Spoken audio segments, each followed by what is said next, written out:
Nearly every teenager has looked in the mirror in the morning, only to discover a huge zit staring back at them. Your skin is porous. It's filled with millions and millions of tiny little holes, or pores. In the skin, glands connected to these pores release a pale yellow oily substance that lubricates and protects the skin.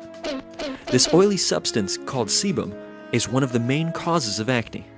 Although it's essential to keep our skin soft and pliable and our hair shiny, too much of it can be a problem.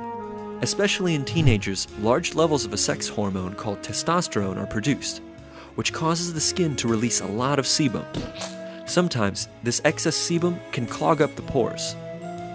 Adding to the mix are dead skin cells.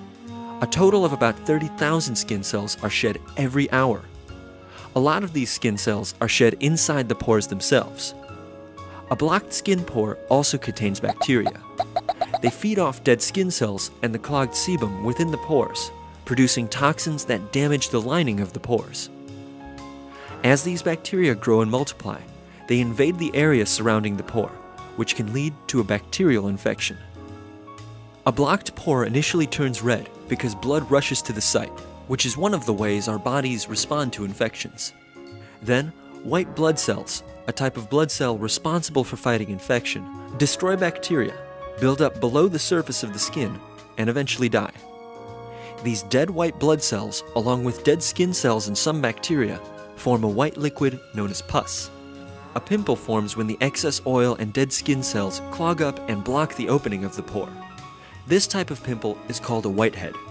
Another type of pimple, called a blackhead, appears when sebum and dead skin cells clog the pore but not the opening as in a whitehead.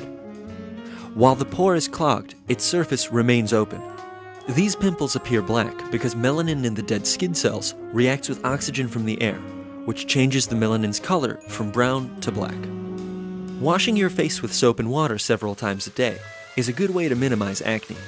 That said, once acne has developed, no amount of washing will remove it. At that point, acne is due to the bacterial infection, and only antibacterial agents can treat it. Antibacterial substances destroy or prevent the growth of bacteria. They're available in the form of over-the-counter creams in pharmacies or are prescribed by dermatologists. A typical compound found in many of these drugs is benzoyl peroxide.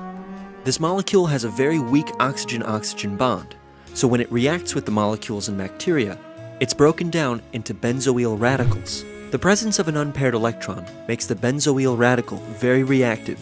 That's because in almost all molecules, electrons exist in pairs. To be stable, the radical needs to attract an electron that can pair up with its lone electron. This occurs when the radicals from the acne medications react with molecules like bacterial proteins and destroy them, killing the bacteria. Other reactions of the peroxide produce molecular oxygen. The bacteria present in acne pimples can only survive in the absence of oxygen. When oxygen is present, they die. So this is another way acne bacteria can be destroyed.